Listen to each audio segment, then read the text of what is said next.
Hi, this is Scott Wilkinson, host of Home Theater Geeks. In episode 300, I chat with Chief Twit Leo Laporte and the Gizwiz Dick DeBartolo about the last 6 years of audio-video technology and what's coming next. So stay tuned.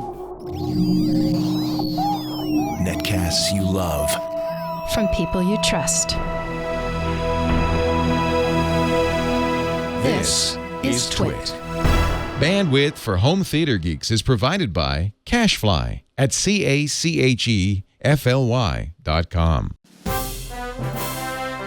This is Home Theater Geeks with Scott Wilkinson, recorded April 14th, 2016. Episode 300. Home Theater Greeks with Leo Laporte and Dick DeBartolo. This episode of Home Theater Geeks is brought to you by Epson's new EcoTank printers. With Epson's line of SuperTank all-in-one printers, you can print thousands of documents without running out of ink. EcoTank is loaded and ready to print when you are. Visit epson.com/ecotank to find out more. And by Optical Cables by Corning. Corning's incredibly durable Thunderbolt and USB 3-point optical cables are longer, thinner, lighter, and stronger. Go to opticalcablesbycorning.com to learn more. Hey there, Scott Wilkinson here, the Home Theater Geek and editor of avsforum.com. This week is very special. It marks my 300th episode of Home Theater Geeks. And in fact, my wife, Joanna Kasdan, who I believe may be in the chat room as Mrs. Scott, created a special graphic to show for this particular episode. Which is slightly embarrassing, but I'll show it to you anyway. That's number one there, Kara. I am Wilkinson. Now, no one's going to get massacred at the end of this show, unlike the movie. I didn't actually see that movie because I don't go to bloody movies, and this I hear was very bloody, but she immediately said, 300th episode? Oh, man, I got to make a... So she's a kind of a Photoshop maven. She loves hanging out in Photoshop. So here I am announcing episode number 300. And joining me to celebrate, and I'm so happy to have them both here. First of all, he is the Chief Twit himself, Leo Laporte. Hey, Leo, thanks Scott. so much for being here. Oh, man. I am Leo. Congratulations on 300. Thank you. That's Thank you good. so much. I can't. And It's thank you actually kind of hard to believe. That's 6 years. Isn't it? It's 6+ years. Yeah. Wow. And I thank you so much also for coming in on your day off. The Thursdays are usually your day off. But I wish you'd told me that before I came here. damn. Oh, well. No, it's fine. I'm glad to do it. Are you kidding? This is great. I sure appreciate it. Also with us is another Twit regular and wonderful fellow, Dick DeBartolo, Mad's maddest writer and the Gizwiz. Hey, Dick, thanks so much for being here. Oh, you're welcome. This is great. 300 episodes is excellent. Okay, Isn't Dick, it? how many episodes of the Gizwiz have there been? Oh, well. 1,255. Yeah, but for a while there, maybe it still is. You're doing it daily. Well, that's the difference, exactly. Yeah, that's the difference. Yeah. You know, at 300 plus, we started December of 2009. And so, you know, it's now April of 2016. So roughly 50 a year, more or less. Very good. No, that's good. That's great. So it's great. And we're going to talk about some of what we have talked about all over those 6 years. But I also want to make sure everybody knows that there is a third important guest here today. And that is the guest that's always here on every show. And that's the chat room. So I do want you to be sure to chime in and make a comment, ask a question. We'd be happy to talk about it. If you use my screen name, Scott Wilkinson, my full name, no dots or dashes or spaces or anything, then it'll show up in a different color on my screen, and my eye will get drawn to it, so I'll be able to see it easily and include you in the festivities. So first of all, Leo, I want to thank you for giving me this opportunity all those many years ago. It's among the most fun things I do professionally, really. And I really, really appreciate being a member of the Twit family. I'm trying to remember when, how did we meet? Do you remember? I do. I remember very well, in fact. And I wanted to, in fact, ask you if you remembered. It was CES of 2004. No. And you believe it or not, it was on the radio show, wasn't it? Yes, it was. And how did that come about? You were on, I think, my 3rd episode of the Tech Guys show. Yeah. You had a radio booth set up in Central Hall. Yeah. And I have a picture from that actually as well. I wanted to show people. That's number 2. That was a long time ago. We're talking 12 years ago. I know. You look the at same, that. but I look like a kid. It's nice. So Yeah. that's Dick, I hate to say it, but he knows me almost as long as you do. Yeah, I think so. So that was literally episode 3 or maybe 4, depending if it was Saturday or Sunday, of the Tech Guy show. And I'll tell you how old that is. You see that thing in front of me? Yeah. In the old days before smartphones, we used to use these things called daytimers. That is a Franklin planner. Oh, my word. And if you really zoom in, if you look at the right kind of gutter of that planner, that's my phone. It has a circular dial on it. Can you see that? Is that like the old iPac thing? What is that? No, it's before smartphones. Remember, this is 2004. That was, 2004. I'm trying to remember, I think it was a Nokia. And I don't know if you could zoom on the down, zoom, center, enhance, zoom, center, enhance. There you go. There Look it at is. that. And that was the smartphone I was using. So that really dates that. It's so funny when you see old movies like 5 years ago, and they have old movies of 5 years ago. Yeah. and they have old phones. That is an old phone, but that's also my Franklin planner, which tells you how long ago that was. You know, I used to keep a paper planner as well. And boy, when smartphones came out and you could keep your calendar on your phone, that to me was one of the killer apps, as we call them, you know? Yeah. Really amazing. Yeah. Really amazing. I'm glad you have that picture. I forgot about that. That's great. Here's the story, actually, of how we met. It was CES 2004. I was walking down the corridor there. I said, please, I need a guest. No. I was walking down the corridor, the upper level there in of the grand concourse between this North Hall and the Central Hall of the Convention Center. And here you walking the other way. And I recognized you from your days at Tech TV because I had been watching the Screensavers and Call for Help. And so here's Leo Laporte. So I immediately, being who I am, stuck out my hand and said, Leo Laporte. That's nice. My name's Scott Wilkinson. So nice to meet you. I'm a big fan. And I was still on Tech TV when that picture was taken. We were still doing the new the old screensavers. Oh yeah, the Call old for Help. Screensavers. They weren't sold, and I didn't leave the station for a few months after that, till April or May of 2004. Yeah. 2004. There you go.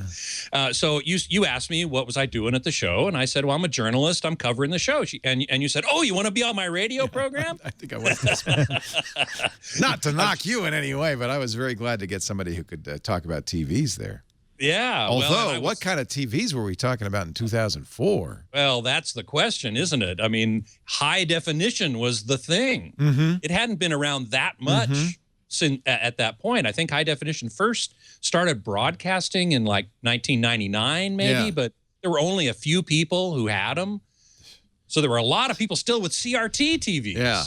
I know we had, in 98, we had a plasma flat screen at Tech TV. It cost $10,000, and I think it was 50 inches. Yes. And by the 6 years later, it was so burned in, the Tech TV logo, because plasmas really had that problem in those days. So they were around, but they were really kind of priced out of the reach of normal people. That's right. That's exactly right. And it was probably a Fujitsu. They were among the first. I think it was, to bring out a plasma TV. Yeah. And plasma TVs now, only this much later, are completely gone. No one makes them anymore. That's a sad thing. It is kind of sad because it was a great technology. Well, but really now if you look at OLEDs, right? I mean, they're so good. Yeah. But even OLEDs have a slight disadvantage in terms of what's called motion handling. You can still see some motion blur in OLEDs because they're not instant. The response time isn't instantaneous. Well, the response time of the OLED cells is virtually instantaneous, but the way that they create the picture frame by frame is a technique known as sample and hold. And basically that's the same as LCD TVs. Right. They put up the frame and they keep it there for the entire frame. And so that causes things to blur when they're moving on the screen. Plasmas used a something called, I forget what the name of it now, but they flashed the frame on the screen like 10 times per frame. And that is not unlike double and triple flashing in a commercial cinema. So that actually helps sharpen things up. And LCD TVs do that now with backlight flashing. So we're trying to kind of get back to where plasma was to begin with.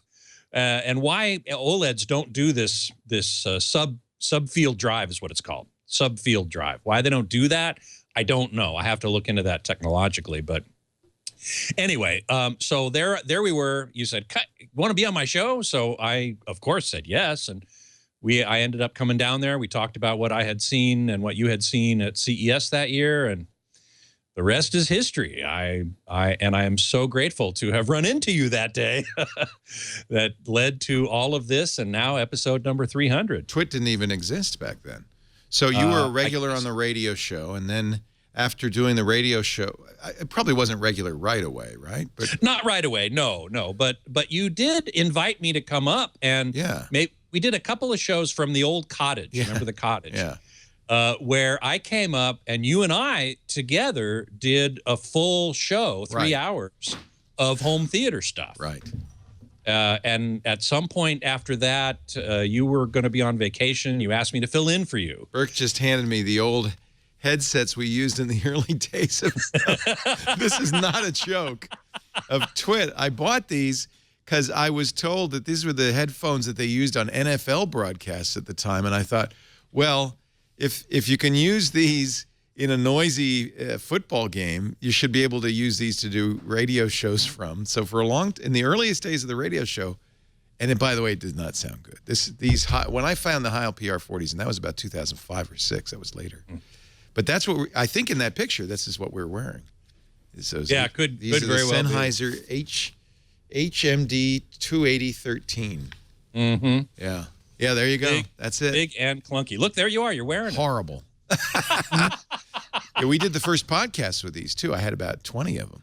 Mm-hmm. Yeah. Well, now we're using these beautiful Heil microphones. Much nicer. Yeah. I've got the Heil ProSet 3 headphones that I'm still using to this day because they really sound great and they're very comfortable. We send Heils now to everybody. Dick, you've got a Heil, right? I do. Yeah. It really makes a big difference in terms of sound. Yeah, it really does. I agree. Yeah. Now, Dick, you and I met much later, but that was in New York several years ago. I was in town for the CE week, called at the time the CE line shows, and I had put out a call to people in the area wanted to get together for drinks after the show one day, and you and Dr. Mom showed up among some other people. So I was really happy to meet you, and I do have a remembrance from that day that I'd like to show everybody. The check that you never paid? The check that I never cashed. Yes, exactly. That's number 3. Let's take a look at that. Oh, my word. Oh, my goodness. A signed and personalized picture of Alfred E. Newman. And I've been meaning to ask you ever since then, you see your signature down in the lower right corner, and you've got some code above it. And I've never understood what that was. That says Madly. Ah, the code. Yeah, it's code, Dick. Code. Yes, the Mad logo with LY after it. So you've broken the code. I can't believe it. My God, I've been wondering all these years, what the hell is that Dick writes above his name? And who is that? Richard Nathaniel? Is that who signed that? Yeah, that's who it is. Yeah, that's it. Very nice. That's you, Richard Nathaniel? No, it says Dick DeBartolo, but you'd never know it. No, it wouldn't. It looks like dollar signs at the end, though. I like that. Yeah. Yeah. Those pictures are now about 38 years old. Wow. That's how long it's been. You know what I love, and I've always loved, is that typeface for What Me Worry. What Me Worry. Oh, isn't that great? Yes. Yeah. Was that hand lettered, or is that probably was hand lettered? I would guess. Mingo did that, right? Mingo did the original portrait. I'm not sure if he did the What Me Worry typography under it.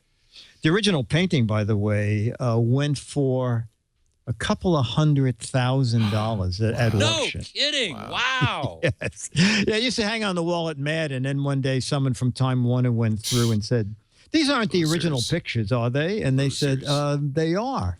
So I'll never forget going to visit you, Dick, with my daughter, who was about 8 or 9 at the time, on Madison, in the old Madison Avenue offices.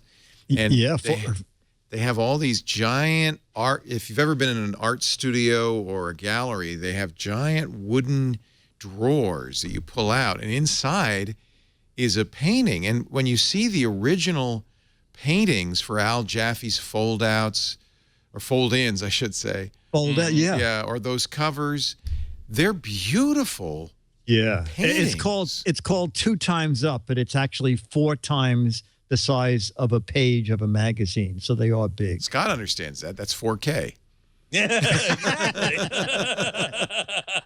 Well, we're going to talk about that in a little while. Owe the comics. You owe the comics for inventing 4K. And just like the TV people, they call it 2 times up, just to confuse everybody. Just to confuse everybody, yeah.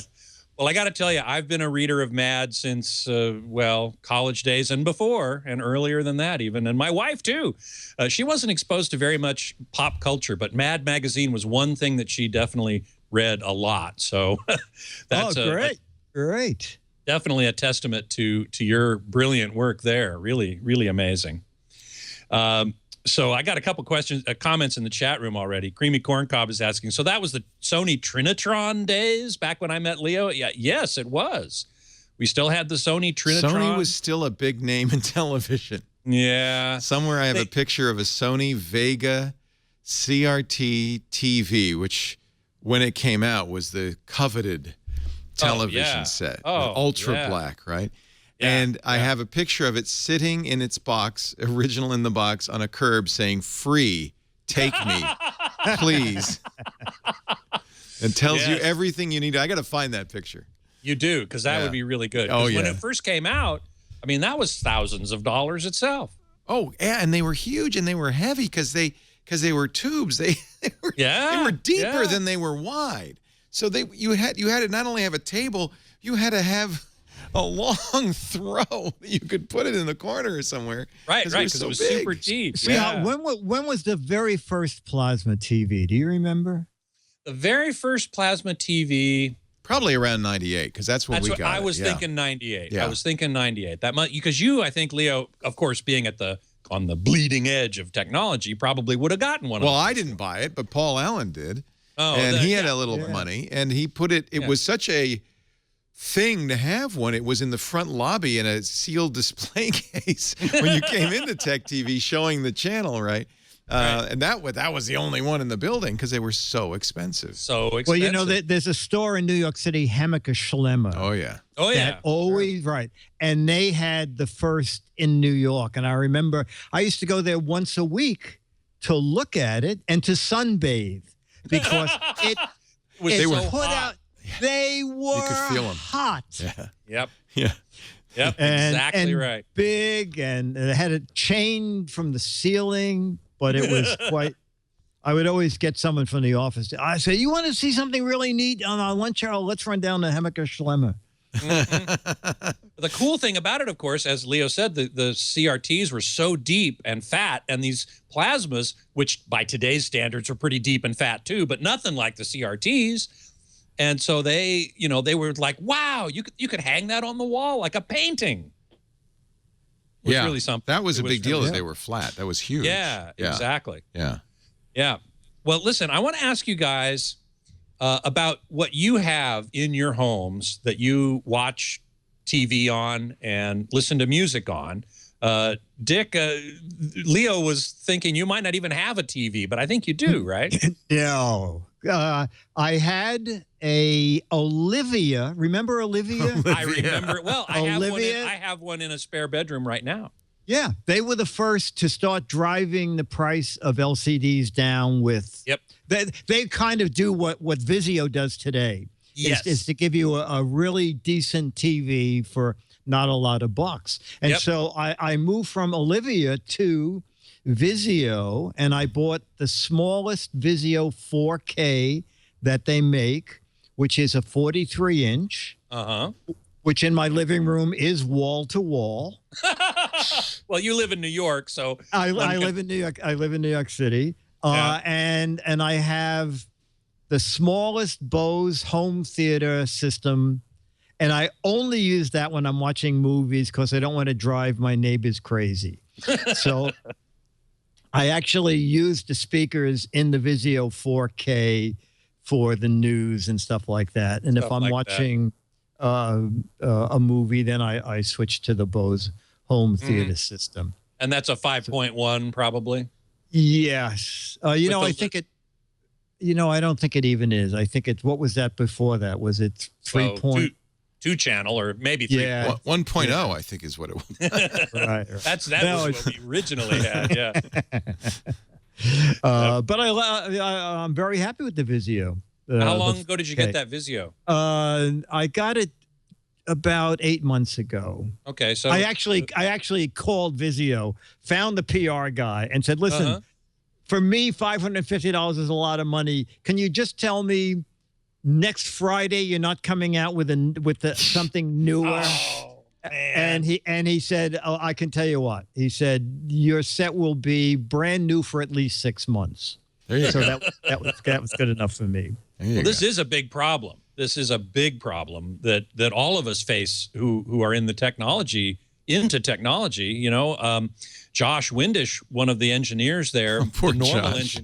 But don't, you know what? You got to understand, Josh hates everything he buys within minutes. Don't take this too personally. He's racked. He's racked with indecision. I've never met anybody who is more, you know, just baffled at how to choose one thing over the other. So go ahead and tell the story, because I know where you're going with this, because he's been bothering us with it. Yeah. Yeah.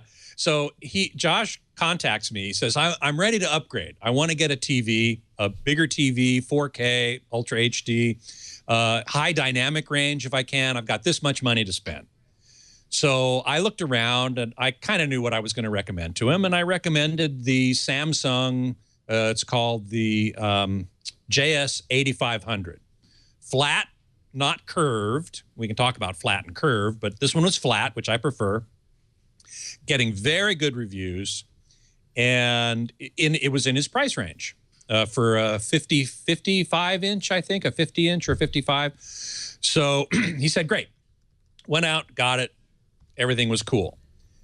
Then 1 month later, just past the return window, Vizio comes out with its new P series, which is 4K, high dynamic range, for less money.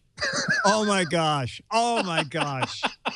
I think not a bad. few people actually got bit by that, because I remember when, I mean, this was only about a month ago. When Vizio announced this, it was no one expected it, right? It was it was upside the head, totally unexpected. I mean, everybody was expecting the new P series. They had done a P series previously, but it wasn't high dynamic range. It was 4K, but it wasn't high dynamic range. And so everyone was saying, "Oh, well, they're going to update that with high dynamic range." And we didn't hear anything. We didn't hear anything. All of a sudden, bam! And the price, right, was aggressive as heck. Super aggressive. Yeah. The 50 inch is $1,000. Yeah. Wow. Yeah. And the 65 inch is $2,000. And I think this is the TV that everybody really wants. So Josh is not alone. I'm sure a lot of people bought TVs just before this announcement and went, oh. Yeah. And his, unfortunately, was just, you know, I said to him, as soon as I posted that story, I contacted him and I said, are you still in the return window? You might want to return. That did not help, I might point out. I'm sorry. The thing to do with Josh is just reassure him daily, oh, you made the right choice. If you saw the agony he went through over the iPhone 6 or the 6 Plus, over the 38 millimeter versus the 42 millimeter Apple Watch. I mean, it is endless. Jelly donut or sprinkles. It is endless. He's the most, this poor guy, I feel so sorry for him, because he's just racked with indecision. It really... and it's to his credit, he makes a decision once in a while. And usually it's always the right wrong one. one. No, it's always the Always wrong one. Yeah, one. it's always the Okay, wrong No, one. I was at the brick house when he was lining, you know, he has birds, and he was lining the cage, and he was going, Dick, New York Times or LA Times? Couldn't decide. Which do I line this with? Couldn't decide. Oh, that No. poor guy. That poor guy. We shouldn't. I have reassured him many times that, hey, the JS8500 didn't change just because the Vizio came out. It's the same good TV. And I told him, look, there's no content that the Vizio could take advantage of. There won't be content that it could take advantage of for some time. I mean, yes, there's supposedly 4K and UHD content, but it's unless you're really into the Smurfs 3, you're probably... Oh, no, is that out of Yes, 4K? oh my God! Oh, no, I just bought the Blu-ray. Yeah, exactly. There really isn't a whole lot of content at this There's not point. a whole lot, but it's growing, and there is some. Well, I throw out the streaming content. I throw out the Vudu, the Netflix stuff, because that's streaming 4K. So, and none of that is UHD, right? Well, HDR, high dynamic range. I mean yes. HDR. Oh, it is. Some of it is. Okay. Some of it is. Yes. Okay. Netflix just this week, I think, started streaming some of its high dynamic range content using the format called Dolby Vision. Oh, you're making him cry. I know. I'm sorry, Josh. Don't watch this show. And Amazon has some as well. So the streaming then is pretty good. It is. It's getting better. You'd want to buy the new UHD Blu-ray player, though, right? Correct. And then, as I said, there's a paucity of titles. I mean, if there's 50 titles or something. 15, 20 titles. 15. But that's going to grow. You know, you remember the early days of HD? Yeah. Of Blu-ray? Oh, of course. I'm not denying that. I'm just saying that he's not going to, it's not like he's going to notice the difference for some time. Sometime. That's true. Yeah. And maybe by then he'll have, be able to upgrade the TV. Then there'll be something else. His eyes will be bad, and he won't know the difference. I can't tell. Right. Yeah, right. I can't tell. Hey, well, listen, before we go on, I want to take a moment to thank one of our sponsors for this episode, which is Epson. Now, Epson's revolutionary EcoTank line of printers for home and office introduce a new age in printing. The new EcoTank ET4550 wireless all-in-one printer doesn't use ink cartridges. Instead, it features an innovative refillable ink tank.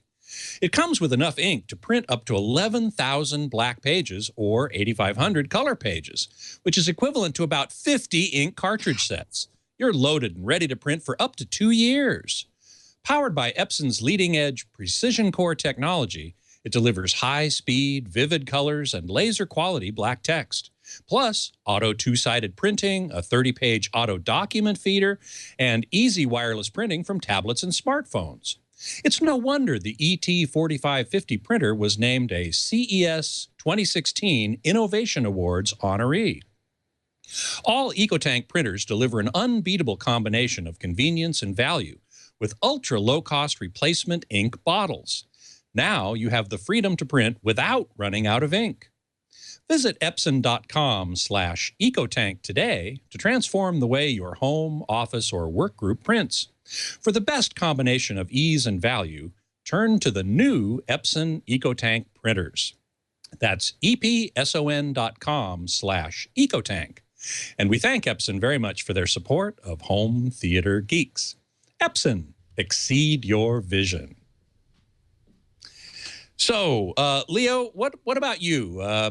What do you got at home now that because you've tuned both of them. You calibrated both of them. Yeah, I did. And that was a lot of fun. And I haven't bought anything new. I do remember, Dick, you were talking about neighbors when I lived in an apartment a couple of years ago, and with Scott's help, I had purchased a projector and an Epson, as I recall. It was an Epson, of course.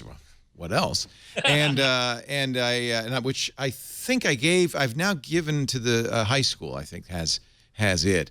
Good for you. Well, I didn't really give it to them. Henry borrowed it for his senior party, his senior night. I never saw it again. So they're I'm sure enjoying it. And then I bought a pull down screen because you said, well, you need to have a good screen. And I had a big surround sound stereo system, but it's a studio apartment. So every time I watched something, I had to hover my hand on the volume dial. I was watching. I got, by the way, a few nasty notes from neighbors and ultimately apartment management because it was really loud, and the dynamic range on some of the more modern movies. I think it was Batman Begins. Where it's, I'm Batman, and he's talking like this. And then they blow up a city. Boom! And I could never quite get my hand to the knob fast enough. So that is not ideal for apartment dwelling. However, living in a house now, we can crank it up and do. And I have a nice. I've never, for a long time I was just stereo. In fact, I even told Scott I don't see the need for surround. Still kind of skeptical. Well, only because, there's things like 3D that I feel like movie makers use it in a gimmicky fashion. So a lot of times the surround is weird. Like you'll hear a voice or a car or a siren coming out from the surround speaker that's very distinctly mixed out of the front into the side. And that's just almost to show off. I don't really...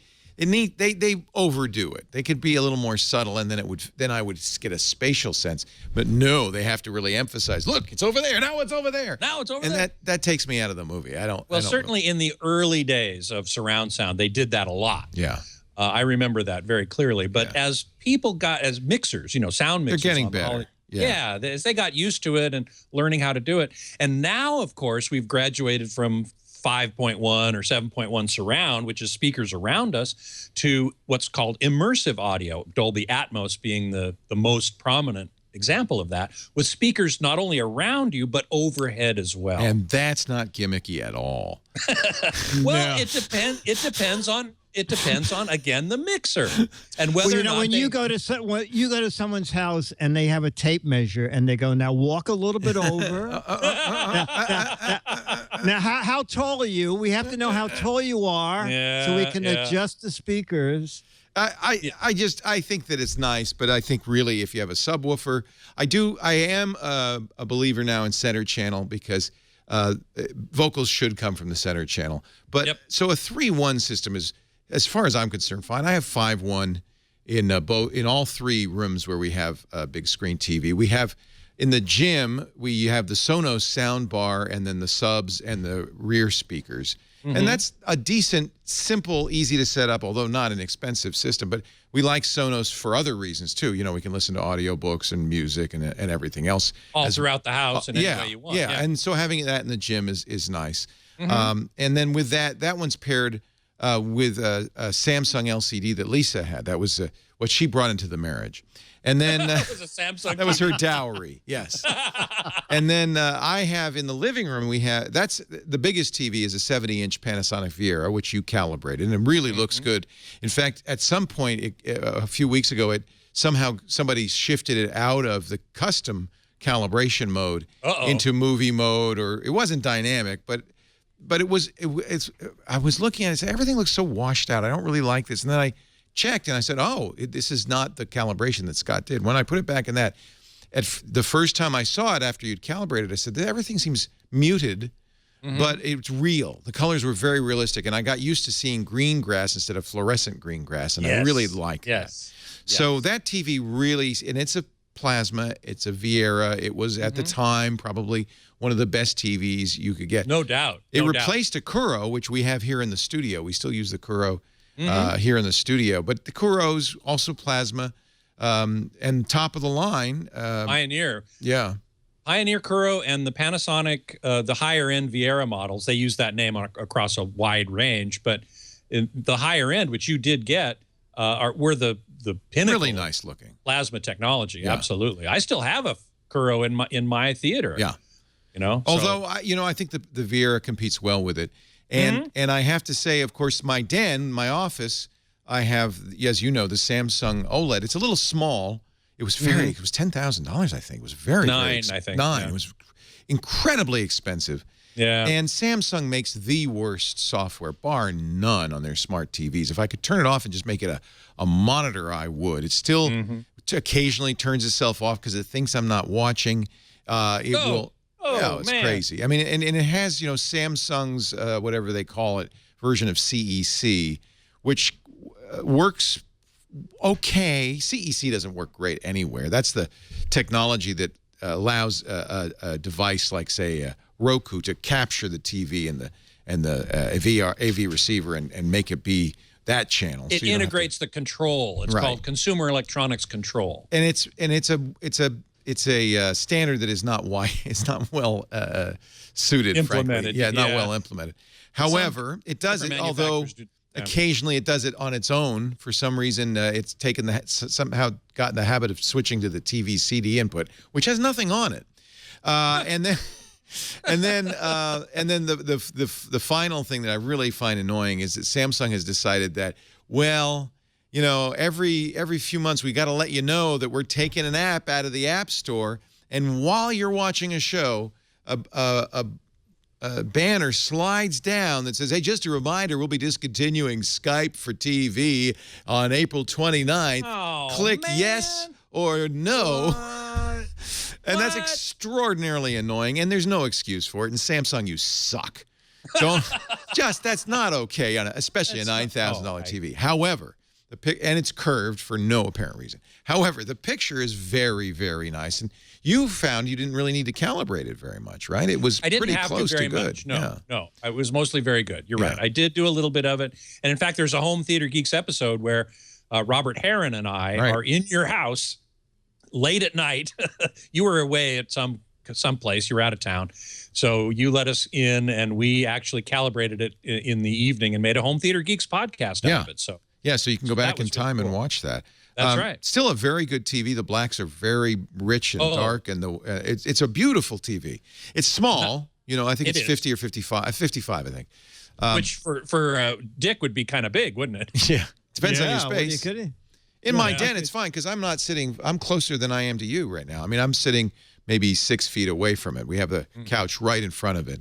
And so that's a very nice, cozy space to watch. And I can darken it. And so that's kind of my favorite. But I'm, you know, someday, if I can save my pennies, I'd like to replace it with the LG OLED and get maybe a little bit of a bigger one. The new LG OLEDs just look phenomenal. Yeah. Really amazing. And they're much less expensive, $7,000. $7,000 for a larger screen. For a 65-inch screen, yeah, exactly. And that's the top of the line. They also make a more economical version. I don't know what the pricing is on it, but it is certainly quite a bit less than that, with the same picture quality, just different design elements. Yeah, and I may get that one, and that might hasten it because it's hard to justify spending that much money on a television set, especially when and as you can see, we have plenty of others.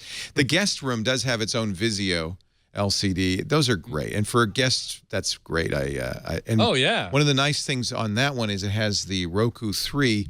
That was the first Roku, although all the new Rokus have this, that allowed personal listening. So the remote control has headphone jack in it. Little headphone jack. Perfect for the guest room. So my mom or my daughter, when they're watching TV, they can do it, you know, and listen and turn it up or whatever, and not bother the rest of the house. So all four of them are great TVs for what they do. I'm not sure I have a favorite. It's nice to watch the Viera in the living room. That's a much bigger space. We're much farther back. So actually, it's a smaller view from where we're sitting. Smaller viewing angle, right? But it's probably better for things like sports. You know, it's sports great game. for football. You got some people coming over. You got a party going on. That's our football. That's our football game TV set. So I feel very fortunate. I really have a nice setup, and thanks. A lot of that thanks to you. Not just the calibration, but helping me choose what to buy. And for a long time, I tormented you saying I want to buy a stereo, because nowadays most people buy surround sound systems, and that's their stereo. And by the way, that you can get a very, very nice stereo that way. But I was thinking, what if I just got a really good, like B&W, a Bowers & Wilkins left-right with a sub system and a really good receiver or amplifier. But now I realize I'm too old for that to matter, because I wouldn't be able to hear the difference. So well, that's another thing that has come along in these last 6 years is high resolution audio. Yeah, but I can't hear it. Yeah. Well, you can't hear the difference. Dick, have you ever spent any time trying to hear the improvement of high resolution audio? You know what? I listen to so little audio that anything I listen to is normally through my TV. And in the office, I just have the little, I think it's just a 23-inch Vizio, and I have a little Fugu. Do you know the Fugu speakers? I don't. What are those? Fugu makes these tiny little $200 speakers that are just astounding. And the reason I had liked the Fugu is we did a great thing for World News Now was I actually took it down they're totally waterproof. And we took it down the river and we were going to drag it behind the boat. But we ended up just throwing it overboard with the engine run, the outboard, so that we could hang a mic next to the outboard and hear that this thing was playing while it was being thrashed around with the wake from the running outboard. Wow. So it's great sound and it's very rugged. Yeah, it's I think it's Fugoo. Very strange name. Wow. Yeah, that is a strange name, but I'll definitely look into that. I will definitely look into that.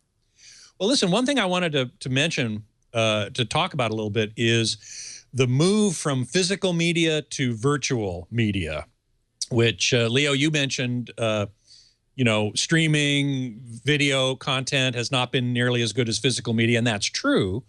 But haven't I also heard you say that you think physical media might be on its way out? For years, I've been saying that. Yeah. And for a long time, people would mock me, and now I don't get so much mocking anymore. Well, it certainly is on the rise. Yeah. Well, you know, with the ahead. TVs having all that built in, it's just... There's no reason for physical media unless you're an audiophile or a videophile. And even you, Scott, who maybe in years past wouldn't have said, oh, no, you know, you can watch 4K HDR content on Netflix. Even you've kind of given into this notion that streaming might be a better solution. Well, certainly a more convenient solution. Well, and convenience often trumps highest quality. Not so long ago, I spent a considerable amount of money, maybe $30 on a Blu-ray of Barry Lyndon, the classic 70s movie by, you know, what's his name? Levinson? No. 2001, Space Odyssey. Kubrick, Stanley Kubrick. Stanley. It's considered by many to be the most beautiful movie ever made. Every single scene, every single shot is an 18th century landscape painting. I mean, it truly is a beautiful movie. At the time, I thought this is the stupidest movie ever because the star of it, Ryan, boy, I'm getting old. The love story guy. Oh, Ryan O'Neal. Ryan O'Neal is the worst, most wooden actor. But as it turns out, he's perfect for the role he's playing, who's kind of this soulless guy without a conscience. And so his woodenness plays well to it. And Kubrick's a brilliant director, but really it was about the cinematography. And so I thought, well, I should own the Blu-ray. And then just yesterday I saw I could have gotten it for $10 in 1080p on iTunes. And I thought, yeah, maybe I should have checked iTunes first because, yeah, I got the Blu-ray. But inconvenience, sure, I got to, first of all, how long am I going to have a Blu-ray player? I happen to have one. It's built into the PlayStation and it's built into my Xbox One, but I don't know if I'm going to go out and buy one at any point. Maybe for HDR I will. And then and just the fact that I don't have to find the disc, put it in the player, then sit back down, then figure out which remote works the player. It's just I could go to iTunes and play it. I have a feeling that the convenience, what's happening, of course, is quality is coming up. And so as the quality improves, once you get this kind of crossing of the lines of convenience and quality, when it reaches a certain point, which I think we may be at now, there's really no reason to buy physical media. And, you know, Dick's never going to ever move. He's lived in the same apartment for 432 years, but because it's rent controlled. And I think even after he dies, he's going to live there. Oh, absolutely. It's cheaper than a plot. No, I have a coffin in the living room. And I'm going to be in. But if you've ever moved, having physical media is a nightmare. You don't want physical media. No. It is. No. It's absolutely true. Now, in episode 100, I wanted to play a quick little clip, like a minute clip here. I was fortunate enough to have on as my guest Alan Parsons. You remember Alan Parsons? Oh, who could forget Alan Parsons? The Alan Parsons Project. My God. In fact, some of my favorite stereo listening is Alan Parsons Project music. He did the incredible Edgar Allan Poe LP. Just a huge fan. Yeah. Now he also engineered Pink Floyd too. Of course. He engineered Dark Side of the Moon and other Pink Floyd albums as well, and he did it in quadraphonic, in 4-channel. But I asked him about virtual media, about streaming and so on, and this was a number like 4 years ago, maybe. We have a little 1-minute clip of showing what Alan had to say about virtual media here. If we can pull that up. Well, it's there's no stopping it now. I mean, I think I read in a national newspaper that most of the labels are saying they will discontinue CDs in the not too distant future. The only gripe I have in the download, the download world, or the 21st century way of listening to music, is the quality is not there yet. I mean, MP3 is very convenient and and fast to download and stuff, but it's definitely not for audiophiles. And there must. In order for me to stay interested in audio on download formats, is to get that quality up. And thankfully, there are a few sites now which are we're addressing this issue and making higher quality downloads of WAV files as opposed to MP3 files available, which is good news. But you have to be patient. You have to wait a little longer for it to download. Yeah. Talk about instant gratification or lack thereof. So you're basically saying that the sound quality of MP3 just doesn't cut it for you. I think it's great for for iPods and iPads on but if you're seriously listening at home, I think I think the better quality files are worth having. So he was addressing that a few years ago. He was talking, of course, about audio. But that's not an argument against for physical media at all, because, in fact, you can get much higher quality than CD quality on download. That's an argument. I mean, really, it's an argument against MP3, I understand, and lossy compression. But really, if what you're talking about is where can I get the highest audio quality, it's on downloads. It is not on CDs. Yes, and at the time when I had that interview with him, that was not true. Right. But nowadays, you can get this what's called high-resolution audio. I have high-res Tales of Mystery and Imagination, his album. I have high-res Dark Side of the Moon, his album. And I wouldn't dream of listening to those in MP3. I think CD quality, for my ears anyway, is adequate. Who is the guy you have on? We had him on Triangulation, who talks about this. Mark Waldrop. Mark Waldrop, who does also sell high-quality digital. He said to me the most valuable thing about all of this, and he said this on your show multiple times, but he made an excellent point. He said, when you're buying a up-resed copy of The Dark Side of the Moon, remember that was recorded on tape, and the highest analog tape, the highest quality you can get out of that is much lower than the so-called high bit rate, high res. Resolution. And so he's pointing out there's just not enough information there, so you're wasting your money. He says if you're going to get a high-res recording, make sure it was recorded in digital. And I think that wasn't widespread until the late 90s. Correct. So anything prior to that, don't even waste your time. CD quality is as good as you're ever going to get anyway. And even then, I think what he said and what a number of people I really trust have said is you don't need to, if you go to slightly higher sample rate, say 48 kilohertz, and maybe 24-bit bit depth, that is as good as you will ever need. You don't need to go to 192 and 24 or 96 24 even. You'll never hear anything better beyond those specs. I agree with you. And even less the case with anything recorded before in the pre-digital era. Yeah. What was the technology, though? Mark talked about it, and I can't remember the name, where it's really clever. When they are remastering these tapes, they use the carrier tone that's recorded on the tape, because there's a lot of flutter and wow on tape. Tape speeds, it's hard to keep very, very consistent. That's right. So they now have a technique that they use where they're listening to the inaudible to you and me tone that is recorded by it, the bias tone. Bias tone, exactly. That is recorded on all analog media. When that flutters or wows, they adjust the speed so that bias tone is consistent, and they get a much better master out of that. That's worth going for, and I can't remember. Exactly. Whatever happened with that Pono player thing? I have one. I still listen to it all the time. Oh, okay. Yeah. Okay. It's But still around. I don't hear much about it, though. Well, it's interesting. I think Neil Young, that was his thing, and I kickstarted it, and that's why I have a Neil Young edition, and it's signed, and I paid $400 for it. Yeah, right.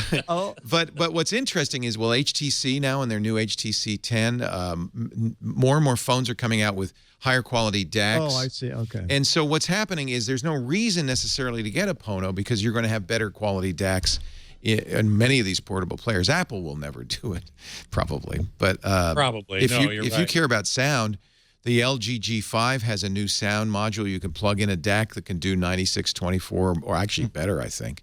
The new HTC 10's DAC, actually, they have dual amplifiers. They have two speakers. One's a kind of a subwoofer. One's a treble. So the two speakers on the phone now have high end up at the top and bass firing, down firing. Yeah, and they're using dual amplifiers for that, and they're using a higher quality DAC. It's not 192, but I think it's like 4824. Probably 24. Yeah, 4824 or 9624. It's very good.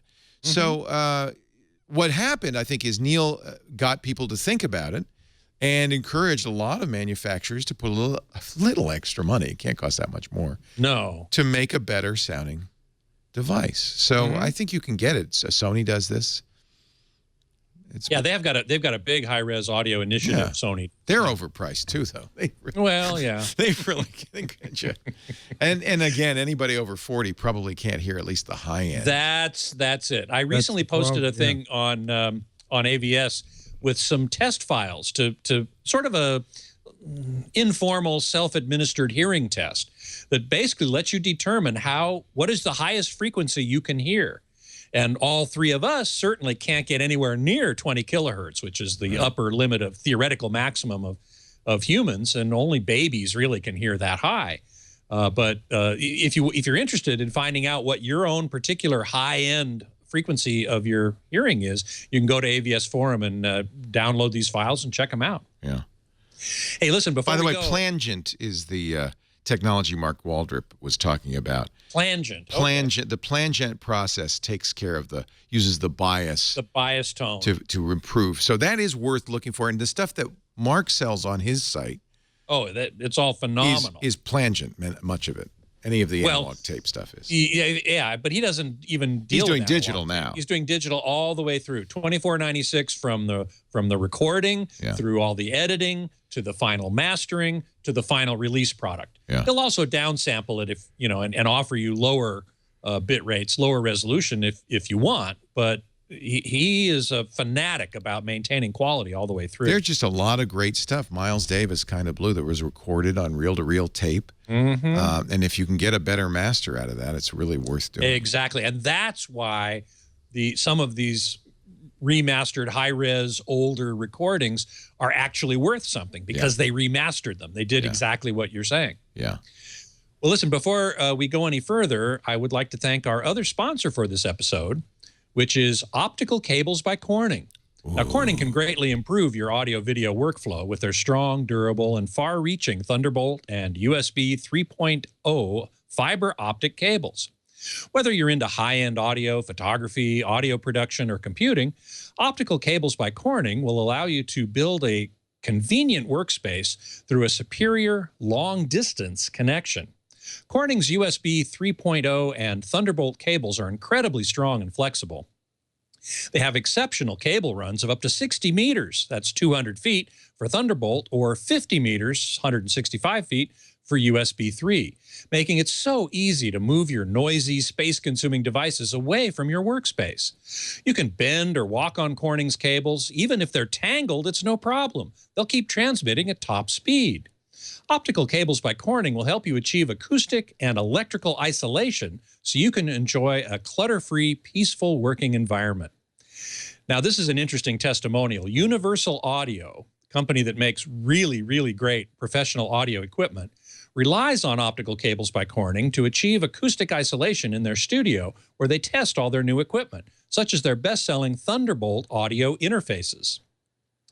Instead of investing in multiple extenders, adapters, and cables, turn to Optical Cables by Corning to establish the connection you need with one simple, long-length cable. Optical cables by Corning are available at all major electronics and professional AV retailers, including Apple stores, Amazon, B&H, and more. Optical cables by Corning are longer, thinner, lighter, and stronger. Go to opticalcablesbycorning.com to learn more. And we thank Corning very much for their support of Home Theater Geeks. Now, before we go, I want to ask both of you, Dick, I'm going to start with you. Okay. One of the things that I'm most excited about these days in audio and video is high dynamic range. And we've talked about this on this show. I've talked about it on many other shows. And it's available. You can see it on certain TVs with certain content that we've talked about. But you can also go out to the movies and experience it. And there are 15 theaters around the country that are called Dolby Cinemas. They're all at AMC multiplexes, and there's one in New York City. And I was going to ask you, Dick, if you had ever gone to the AMC Empire 25, which is on 42nd Street. It's on 42nd Street. I have not gone there only because I'm too lazy, and there's an AMC theater just nine blocks from here. Exactly. Mm-hmm. Yeah, no, I think pretty much what we're all saying is that once you get past 50, I don't think I'm going to notice the difference. With audio, I agree with you. But with video, I think you will notice the difference. And what I'm talking about here is high dynamic range imagery, where the blacks are deeper black and the brights are much brighter than you're used to seeing in the theater. I would encourage you to go. Okay, I will. And in particular, you know, it may be a little extra effort, but I think it's worth it. There's one auditorium at the Empire 25. It's called the Dolby Cinema at Prime. It used to be called their Prime Cinema, their Prime Theater, one theater in the bunch that they have there. And they've outfitted it with Dolby Cinema, Dolby Vision projectors. This is a type of high dynamic range, and Dolby Atmos sound, this surround sound with speakers that's overhead. worth doing. You'd be, you know, and even if you can't hear the super high frequencies, you will be able to hear, even as old guys like us, where the sound is coming from. And that's the point of Atmos. So you get to experience both of these in that theater, and you're lucky. You're in relatively near one of the 15 theaters in the country. There are 4 in Europe as well, where you can experience this high dynamic range. And it's really, really wonderful. I highly recommend that you check it out. At the moment, they're showing this movie Hardcore Henry, which is I can't wait to see that. It's a virtual reality movie without the virtual reality headset. Exactly. It's kind of like a video game. Okay. It's the entire movie you are is shot first person. Yes. Yeah. Now They're showing that until tomorrow, Friday, when they're going to switch to the jungle. Hang on, I'll be back. Okay, bye. Yes, and they're switching tomorrow to the Jungle Book, and that's going to be phenomenal. I can't wait to see that in high dynamic range. It's just going to be amazing. So I do recommend that you really do check that out. Leo, unfortunately, you're a little bit farther away. The closest one to you is in Fremont, California, actually Newark, which is very near. Not going anywhere down there. That's ridiculous. You know, it's probably too far to think about. I do know that San Francisco, the city of San Francisco, will have one by this summer. We'll have a Dolby Cinema by this summer. And when they do, even that's not not a trivial thing. Yeah. But you especially need to go see it. Well, both of you do. But Leo, because you know you're the tech guy, you need to experience this technology. Yeah. And the good news is that the AMC theaters have decided, with the possible exception I recently heard, that they're not doing 3D in that theater. In that particular theater, they're sticking with high dynamic. Fine with me. And doing 2D. You got I got to tell you, bare necessities, the simple that's right. bare necessities. Remember who sang that, Dick? Dick will remember. Yep. Yes. Who was Baloo? It was. God, I'm so. I don't remember. No. You know who though? You know. No, I just the chat room just caught my eye because it said that New York City theater has been reported to have a bed bug issue. Oh, that's not a big deal. You know, that was a rumor that was handed around for a while, and I've heard plenty of people come in and say, "No, I didn't. There was nothing like that. It was a It was a rumor that was, as far as I know, it was false." Now, I've never been in that theater. but it was debunked by a lot of people who said, no, that's simply not true. That was a rumor, though. Okay, So, it's back on my schedule. back on your schedule. They also have power reclining leather seats. Look really nice. Really nice. Blue is Phil Harris. Phil Harris. I don't know that name. He was a great voice. Sebastian Cabot was Bagheera. Uh-huh. And Louis Primo was King Louis. Oh my God. I want to walk like you. I want to talk like you. Now, this is a new rendition of that movie. It's not.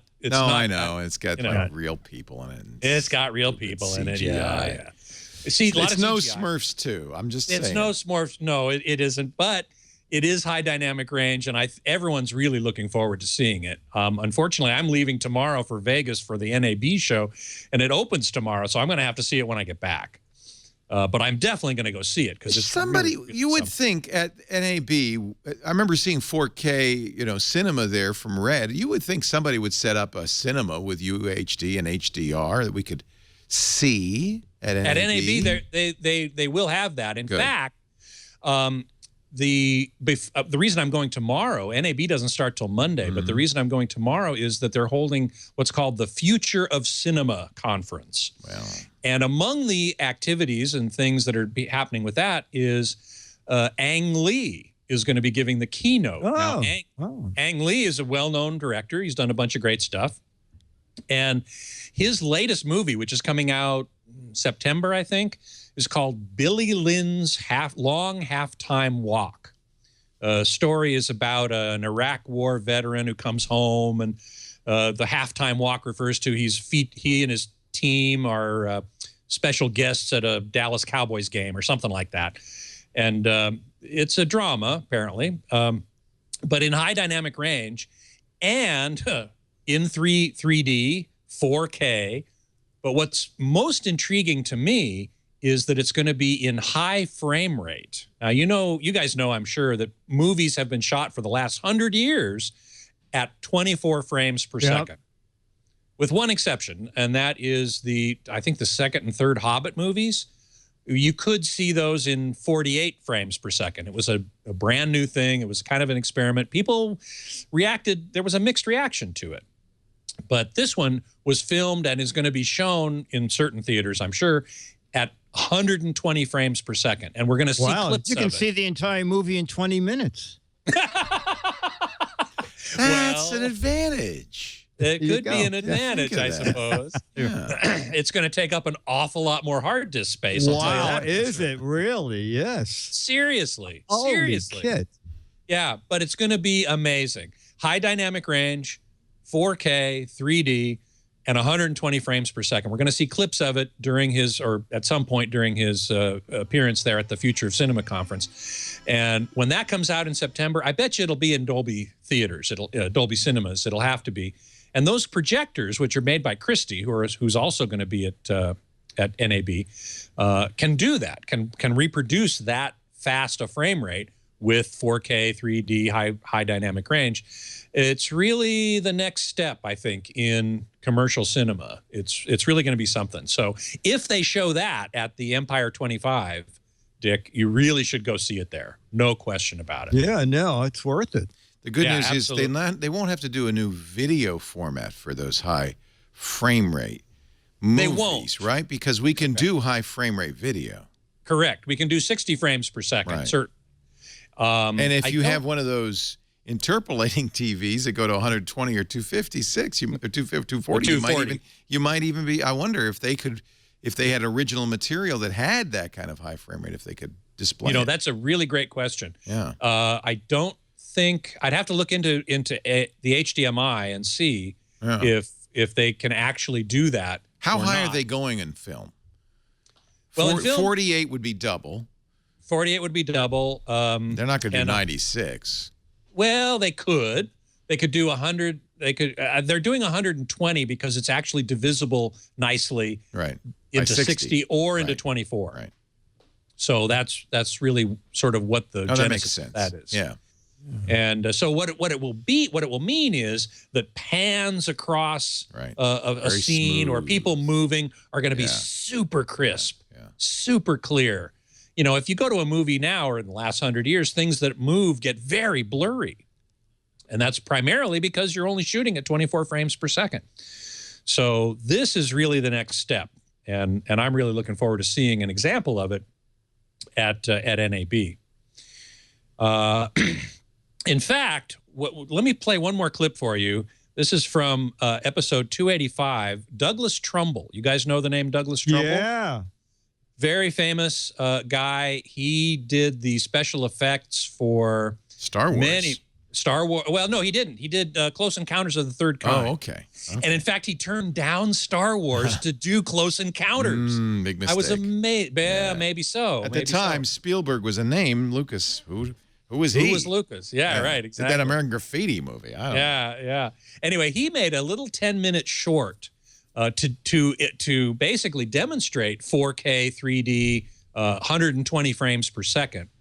And here's a little clip of him talking about that and getting one of Ang the to come out and stories I want to tell you is that we started this 2 or 3 years ago and built this studio and started doing these experiments. And part of it was that I felt that to do some technical demo of a new process would be completely inconsequential, because if you see a demo of a new camera, they'll take the camera and they'll aim it at, you know, some scene at a marina or some jungle or you name it. It won't be dramatic. It won't have lip sync. It won't have dialogue. It won't have a musical score. It won't have drama. It won't have a story. It'll be a technical demo.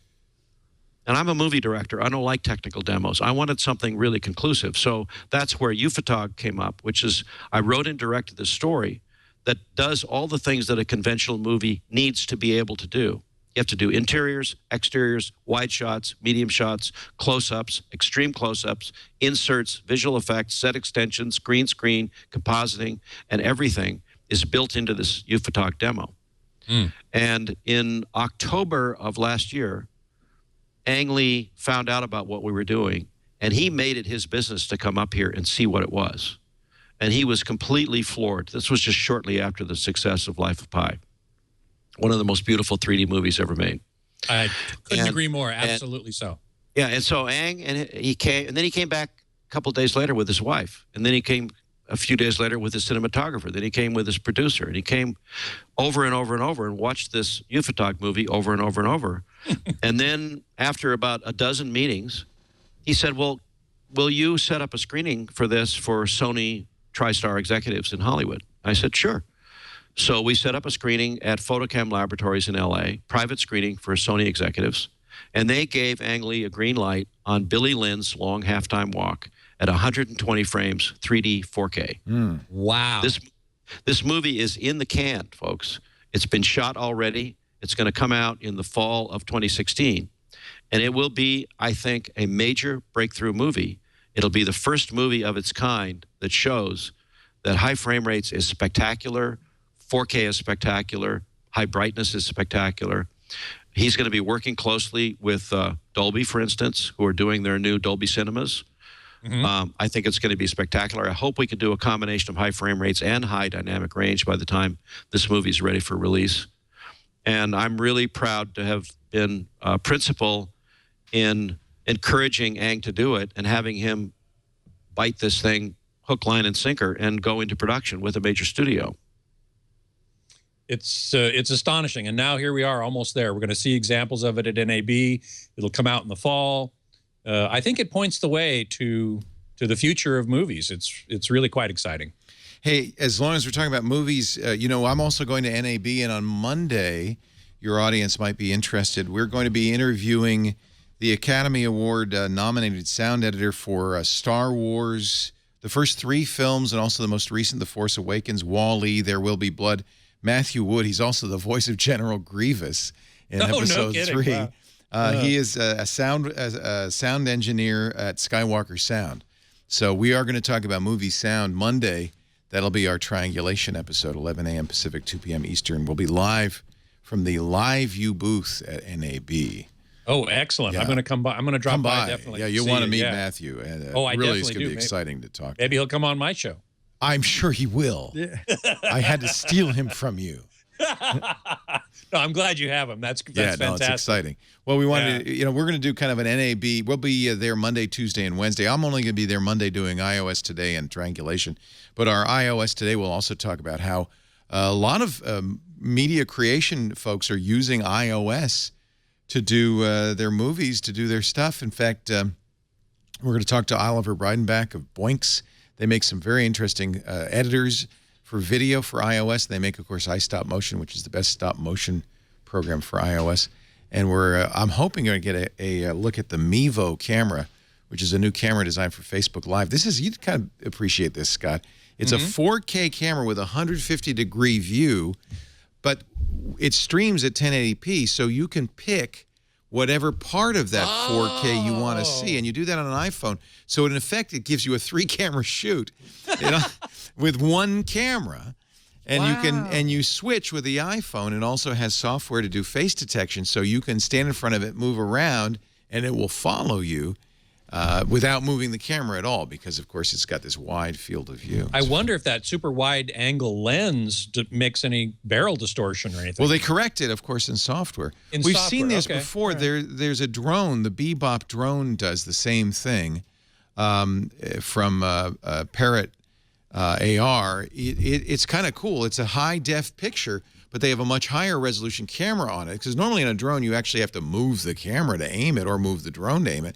This, you just have a static camera, the drone flies along, and you can pan up and down, left and right, and there is no barrel distortion. It looks like, because it's completely corrected in software, it looks like a 1080 shot, so this is going to work the same way. Wow. Well, how big is this thing, Leo? We ordered one, Dick. You probably should get one if you're going to do any Facebook Live. It's this big. It's a little bigger than a Logitech. And then they have accessories. If you can, it's called MEVO, and you can Google Mevo camera. You'll find it. Livestream is making it. We pre-ordered it. I think it won't be out for a little while, maybe not too long, a few weeks. And there's going to be a battery case for it, a tripod. They have a variety of accessories. But I think it's going to be very interesting. And it streams direct to either live stream or to Facebook Live. And that's going to be very interesting. We may also have record it to a of course. Facebook will record it. There it is. there Facebook will it is. record it. Yes, I did. You may have seen this. Yeah, I did. Yeah, it's pretty interesting. I haven't tried it yet. I'll have to check that out. Yeah. I will be there certainly on Monday, and on Tuesday I will be basically shooting interviews in various booths around the show. Yes. To put into for next home episode. Theater, for next episode. Yeah. Exactly. Including, I think that this NAB is going to be sort of the coming out party of over-the-air 4K broadcasting, which is called ATSC 3.0. How interesting. And they're doing a live demonstration. They've got it's a 1080p high dynamic range camera from Grass Valley in the back of the hall that's shooting something that then gets basically processed and ported over to a local TV station in Las Vegas that will transmit it and it'll be received on the roof of the convention center and shown on LG OLED TVs in the front of the convention center. Nice. Oh, I'll get to see that TV there. Good. You will. And so I'm going to basically, one of the things I'm going to do for this show is follow the signal path. I'm going to talk to somebody from Grass Valley, and I'm going to throughout the signal path and end up at the front of the convention center where they're showing the reception of that broadcast. And as I say, 1080p, but high dynamic range. So it could be very, very interesting, and I'm looking forward to that. So plenty of stuff to cover and talk about. Technicolor's there with their HDR stuff. They're going to be doing a broadcast demonstration as well. So it's going to be lots of fun. NAB was for so long, and I used to go as a radio broadcaster, really for radio station engineers. Yeah. And it was kind of inside baseball. Didn't have much for normal folks. Now, this is just like CES. It's a toy store for people who love audio and video. It's really fun. Absolutely. Dick, I guess you're not coming out for NAB? No, not enough weird gadgety things for me. There's no basement hall with the strange stuff from China. I'm going out right after you guys. I'll be out there for the National Hardware Show. Oh, that's fun. Yeah. That'll be a lot of fun. Yeah. That's fun. Yeah. Cool. Well, listen, we've come to the end of a fabulous show. I thank you both so much for being here. episode number 300. We got plenty more to cover in the weeks to come and weeks and months to come. My ride is here. My wife is here. And I see Dick is wearing the traditional. My celebrity hat. Fantastic. Thank you so much. That's Dickie D. Spreading the nose. Yeah. Dick DeBartolo, your website, gizwiz.biz. Correct, where you sir. can learn all kinds of really cool stuff about all kinds of really weird stuff. That's us. That's us. Excellent. Thank you so much for being here, Dick. I really appreciate it. And Leo, again, thank you so much for the opportunity to do this show for 300 episodes, and look forward to many, many more. And again, 12 years. 12 years together. We have been 12 years together. Yes, it's kind of cool. And I'm so happy to be part of the Twit family. Thank you Good. so much. Well, we love having you. It's so great to have you, Scott. Thank you. All right. Of course, twit.tv and techguylabs.com for Leo's radio show, The Tech Guy, heard every weekend, where you can hear me Saturdays at 11, just after the 11:30 news, 11:30 Pacific time if you're watching live. You can find me, of course, always at avsforum.com.